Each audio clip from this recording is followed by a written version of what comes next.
The princess's marriage to a fake prince. Whispers slithered through the gathered crowd like serpents, their hushed voices carrying hints of unease. The courtiers, dignitaries, and townspeople exchanged glances, their eyes filled with curiosity and veiled concern.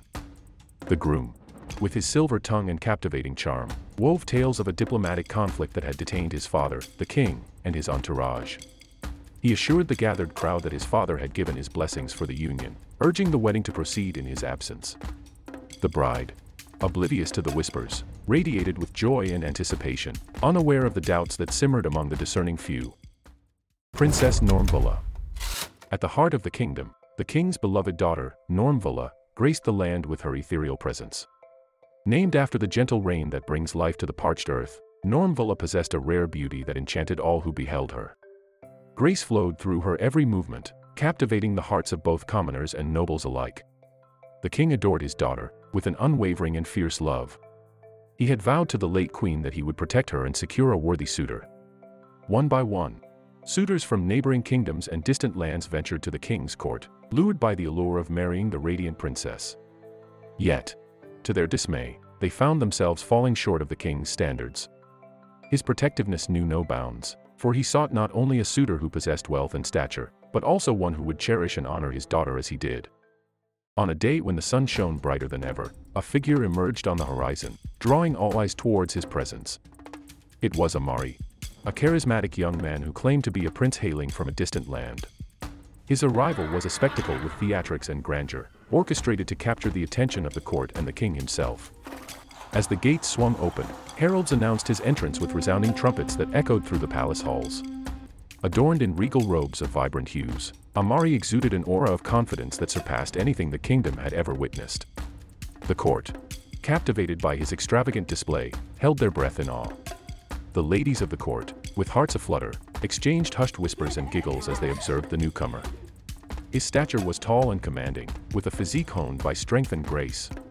Each step he took seemed to possess an ethereal quality, leaving an imprint of charisma in his wake.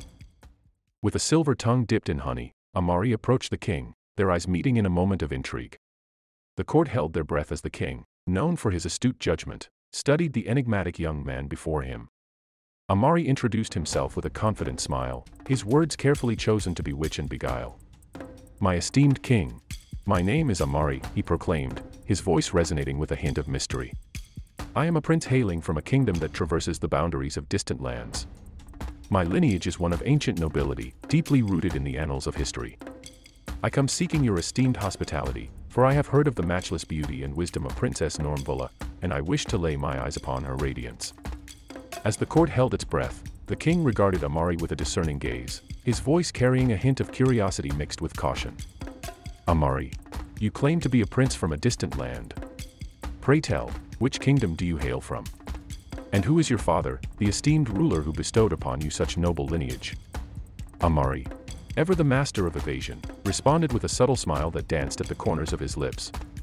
"Your Majesty, I come from a land where the sun kisses the plains and the rivers sing tales of ancient lore. As for my father, he is a man of great wisdom and strength, revered by his people." The king's eyes narrowed slightly, but his fascination with Amari's charisma held steadfast. He nodded, his voice filled with intrigue. "Very well, my son. You have traveled a long way, and it is only fitting that you be given a place to lay your head. You shall be welcomed into my kingdom, and I shall grant you an audience with my daughter. Ultimately, she will have the final say." The court gasped in amazement, for the king had never bestowed such a privilege upon any suitor before. Amari, ever the master of manipulation, maintained his composure, his eyes sparkling with hidden intentions. With a graceful bow, he expressed his gratitude to the king. The next day, under the embrace of a gentle sun, Amari and Nomvula strolled through the lush gardens of the palace. Nomvula's eyes sparkled with fascination, completely enthralled by the enigmatic young man at her side. "Amari, your stories transport me to worlds I've only dreamed of," Nomvula said, her voice filled with wonder. "Please, share with me the wonders of your homeland." Amari, his gaze fixed upon her, smiled with a charm that could melt the hardest of hearts. "My dear princess, my homeland is a place of enchantment, where dreams dance with reality and the impossible becomes possible. It is a realm where love and beauty intertwine, a realm that mirrors the radiance that emanates from your very being." Nomvula blushed, her naivety shining through her trusting eyes. She hung onto Amari's every word, unaware of any hidden agendas or deceit that might lie beneath his beguiling veneer. Her sheltered upbringing and innocent nature shielded her from the world's darker truths. Days turned into weeks, and their courtship blossomed like a delicate flower in bloom. Nomvula found herself completely taken by Amari's presence, his charisma enveloping her like a warm embrace. His vague answers and evasive charm only added to his allure, deepening the spell he had cast upon her. They wandered through the palace gardens, their laughter echoing through the fragrant air. Nomvula felt a sense of security and bliss in Amari's presence. The eve of the wedding, Amari approached the king with somber news. His parents would be unable to attend due to diplomatic issues. The king, ever the compassionate ruler, consoled his soon-to-be son-in-law, assuring him that their absence would not dampen the joyous occasion. And so, on the day of the wedding, the kingdom stood adorned in celebration. The king, filled with both pride and a lingering sense of unease, gave his blessing and officiated the union of Amari and Nomvula. The vows were exchanged, sealing their commitment, and the wedding was consummated as tradition dictated. In a display of his love and generosity, the king gifted the newlyweds a magnificent mansion, a symbol of their prosperous future together. But as days turned into weeks and weeks into months, whispers began to circulate through the kingdom's corridors. Rumors of the princess marrying a commoner spread like wildfire, igniting doubt and speculation among the people. The king, concerned for his daughter's well-being, made discreet inquiries about Amari's parents. Yet, his efforts were met with a web of lies and evasive excuses. Amari's tales grew more elaborate, claiming his parents were grappling with a relentless drought, a destructive tropical tornado, or engulfed in a deep mourning that prohibited their presence. Meanwhile, within the confines of their home, the true nature of Amari began to reveal itself.